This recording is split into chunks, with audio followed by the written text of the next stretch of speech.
हैं SPN news. स्वागत है आप सभी का हमारे इस प्रोग्राम में और प्रोग्राम की शुरुआत उत्तर प्रदेश से। इस वक्त अपने दर्शकों को बता दें कि उत्तर प्रदेश में दोबारा चुनाव होने वाले हैं, उपचुनाव दोबारा होने वाले हैं और उपचुनाव से पहले समाजवादी पार्टी बहुत बड़े हद तक मजबूत हो चुकी है। शिवपाल यादव की सपा में वापसी, इसके अलावा अगर बात करें तो परिवार जो बिखरा था वो पूरी तरह से बना हुआ है, लेकिन अपर्णा यादव को लेकर सवाल है। क्या मैनपुरी जीतने के बाद जो समाजवादी पार्टी की स्थिति है उसके बाद अपर्णा आएंगे और क्या जो उपचुनाव होने वाले हैं उससे पहले वापसी होगी? ऋतिक मेरे साथ, मेरे सहयोगी जुड़े। ऋतिक बहुत बहुत स्वागत है इस प्रोग्राम में। और ऋतिक, सबसे बड़ा सवाल अपर्णा यादव को लेकर जो संशय है, ये जो कयास लगाया जा रहा है, क्यों इस तरह की बातें उठ रही हैं कि बीजेपी में सम्मान नहीं मिल पाया, जगह नहीं मिल पाई, अहम रोल नहीं मिल पाया, या अगर आती हैं सपा में तो ज्यादा फायदा मिलेगा, परिवार एक होगा, पार्टी एक होगी?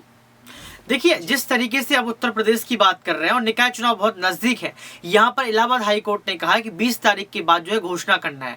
20 तारीख की पहले घोषणा होनी थी चुनाव तारीखों की, लेकिन आज आप ये देखिए कि अब तारीखों की घोषणा होने के लिए सिर्फ 5 से 7 दिन रह गए हैं और इसके बीच पूरी कोशिश की जा रही है। अखिलेश यादव इशारा कर रहे हैं, चाचा शिवपाल इशारा कर रहे हैं, डिम्पल यादव ने एक पत्र लिखा है, उस पत्र में साफ तौर पर यह कहा गया है कि अब पार्टी अच्छे भविष्य के लिए काम करेगी, जनता के भविष्य के लिए काम करेगी। तो इसका सीधा सीधा मतलब यही निकाला जा रहा है कि अब अपर्णा की वापसी करवानी है। लेकिन चाचा शिवपाल जिस तरीके से अभी सामने आए आदित्य यादव को लेकर, तो मुझे नहीं लगता है कि चाचा शिवपाल जो है अपर्णा को आगे करेंगे, क्योंकि वो चाहते हैं कि आदित्य यादव को जो है लखनऊ से अखिलेश यादव मेयर का टिकट दें। तो अपर्णा पर जो अभी तलवार लटक रही है, अभी आप देखिए भारतीय जनता पार्टी ने भी अपर्णा का नाम बहुत पीछे रखा है, लिस्ट में सबसे नीचे नाम उनका है।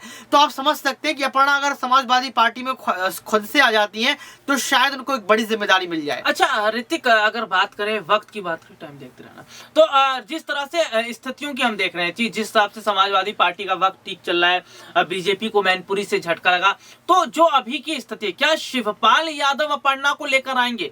क्योंकि एक वक्त में अपर्णा ने शिवपाल के लिए आवाज उठाई थी और शिवपाल और अपर्णा का बहुत अच्छा रिश्ता भी है। देखिए, रिश्ते की बात है और शिवपाल अपर्णा के रिश्ते की आपने बात की है, चाचा बहू है, लेकिन यहाँ पर एक सबसे बड़ा सवाल ये खड़ा हो जाता है कि चाचा शिवपाल कोशिश नहीं कर रहे हैं। चाचा शिवपाल अभी लगातार आदित्य यादव को लेकर टिप्पणी कर रहे हैं।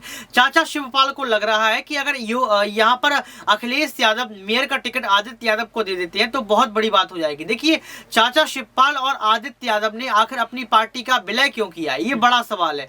वो चाहते तो अपनी पार्टी से उम्मीदवार उतार सकते थे, लेकिन उनकी पार्टी ने अभी तक कुछ भी हासिल नहीं किया, ना ही तो कोई नेता जोड़ पाए हैं और ना ही कोई चुनाव जीत पाए हैं। तो अगर अपर्णा और चाचा शिवपाल की बात चल रही है, अगर चाचा शिवपाल एक बार अपर्णा से कह देंगे कि बहू पार्टी में वापस आ जाओ, तो मुझे नहीं लगता कि यहाँ पर अपर्णा उनकी बात खारिज कर पाएंगे, क्योंकि अपर्णा खुद चाहती है कि सामने वाला यानी कि अखिलेश यादव, डिम्पल यादव और चाचा शिवपाल कोई इशारा यहाँ पर करें। तो देखिए, अपने दर्शकों को बता देते कि बहुत बड़े हद तक जो हालात इस वक्त बने वो ये जाहिर तौर पर बता रहे हैं कि समाजवादी पार्टी मजबूत हो रही है, लेकिन बीजेपी के लिए मुश्किलें आसान नहीं है, बहुत ज्यादा उनको राह में दिक्कतें होंगी। लेकिन ऐसे में ऋतिक, सवाल मेरा 2024 को लेकर भी रहेगा। साल 2024 में लोकसभा चुनाव होने वाले हैं, उत्तर प्रदेश से होकर दिल्ली का रास्ता निकलता है।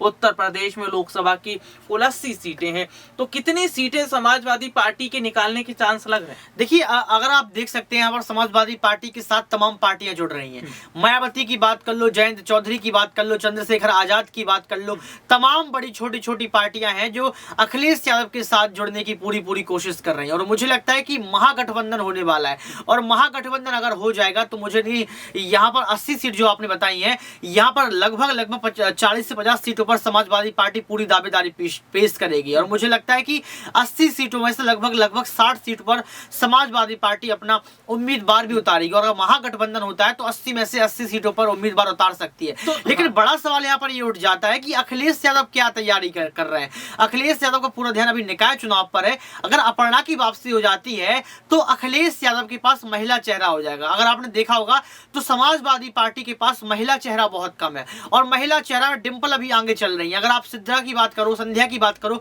तो वो भी बहुत पीछे हैं। लेकिन अगर यहाँ पर अपर्णा वापसी करती है तो अखिलेश यादव को एक और ताकत महिला चेहरा के रूप में मिल जाएगी। और देखिए, अपने दर्शकों को हम ये भी बता देते हैं कि शिवपाल यादव को भी समाजवादी पार्टी में एक बड़ी जिम्मेदारी मिलने वाली है। शिवपाल यादव को एक बड़ा रोल मिलने वाला है। जी हाँ, समाजवादी पार्टी में, क्योंकि जो तस्वीर हमारे पास आई है, जो हालात हम देख रहे हैं, वो ये जाहिर तौर पर बता रहे हैं कि कितना बड़ा फर्क पड़ता नजर आ रहा है। शिवपाल की भी चर्चा रीति काफी हद तक हो रही है, उनके बेटे आदित्य ने भी कई बड़े बयान दिए।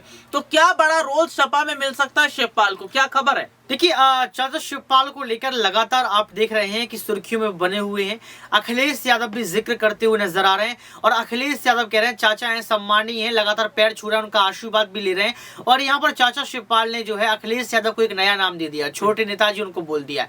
तो मुझे लगता है कि चाचा और भतीजे का रिश्ता बहुत मजबूत हो चुका है और अखिलेश यादव अगर निर्णय कुछ भी लेंगे तो वो चाचा शिवपाल से ही पूछ कर लेंगे, मुझे ऐसा भी लग रहा है। और अगर आप कह रहे हैं कि उनको क्या बड़ी जिम्मेदारी मिलेगी, तो मुझे लगता है कि आने वाले समय में उनको वही बड़ी जिम्मेदारी मिलेगी जो मुलायम सिंह यादव की हुआ करती थी, यानी कि नेताजी की हुआ करती थी।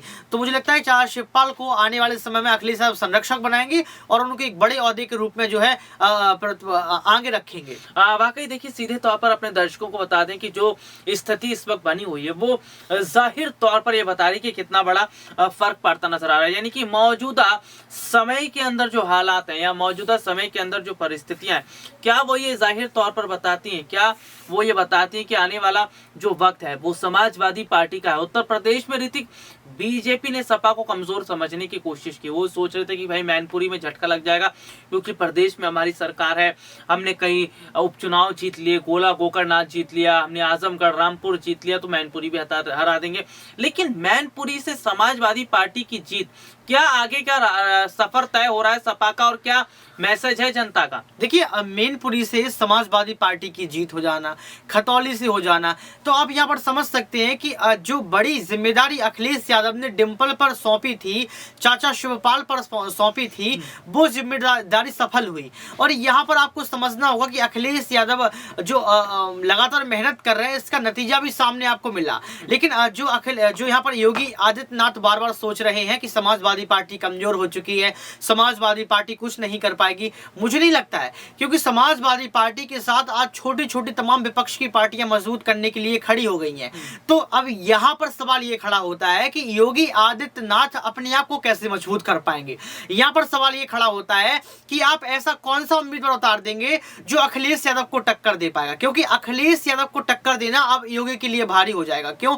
रघुराज शाक्य को उतारा, रघुराज शाक्य पर इतनी जो है जिम्मेदारी सौंपी थी, भरोसा जताया था, पूरा भरोसा टूट गया। तो मुझे नहीं लगता है कि अब अखिलेश कमजोर है, अब लगता है कि बीजेपी का ग्राफ नीचे गिर रहा है। देखिए, बीजेपी का ग्राफ लगातार नीचे गिर रहा है और अपने दर्शकों को बता दें कि जो मौजूदा समय के हालात हैं, जो मौजूदा समय की स्थिति है, उससे भी ये साफ तौर पर पता चल रहा है कि आने वाले वक्त में परिस्थितियां ऋतिक बहुत बड़े हद तक बदलती भी नजर आ रही हैं। लेकिन जो समाजवादी पार्टी एक वक्त में पूरी तरह से बिखरी हुई थी, जो समाजवादी पार्टी अलग थलग हुई थी, लग रहा है ऋतिक वो वाकई एक हो गई है, क्योंकि नेताजी जो चाहते थे अपने जीते जी की पार्टी परिवार को एक कर पाए, उनके जीते जी नहीं हो पाए, लेकिन निधन के बाद लग रहा है देखिए अभी नहीं हो पाई है। क्यों? क्योंकि नेताजी ने मेदांता अस्पताल में एक बात कही थी कि अब पार्टी संभालो।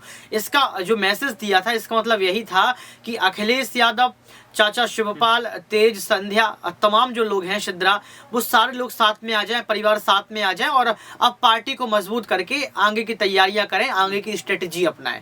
लेकिन ऐसा होता हुआ मुझे इसलिए लगता है क्योंकि अभी पार्टी का एक मेंबर जो सबसे खास मेंबर है और यादव परिवार की बहू है, यानी कि अपर्णा यादव, अगर अपर्णा यादव समाजवादी पार्टी में वापसी कर जाएंगी तब परिवार एक हो जाएगा और मुझे लगता है कि फिर महिला चेहरा के तौर पर अखिलेश यादव उनको आगे भी रखेंगे। और जो अभी देखा जाए, प्रतीक यादव कई बार बयान नहीं देते नजर आते हैं, तो प्रतीक यादव भी राजनीति में अपना सफर शुरू कर देंगे। तो राजनीति में सफर शुरू कर देंगे, तो राजनीति में सफर शुरू कर देंगे और ठीक है, बहुत बड़े हद तक देखना होगा कि क्या बड़ा रोल अब शिवपाल का सपा में रहेगा। आज के लिए इतना ही, आपसे फिर दोबारा मुलाकात होगी, तब तक ले जा दीजिए, नमस्कार।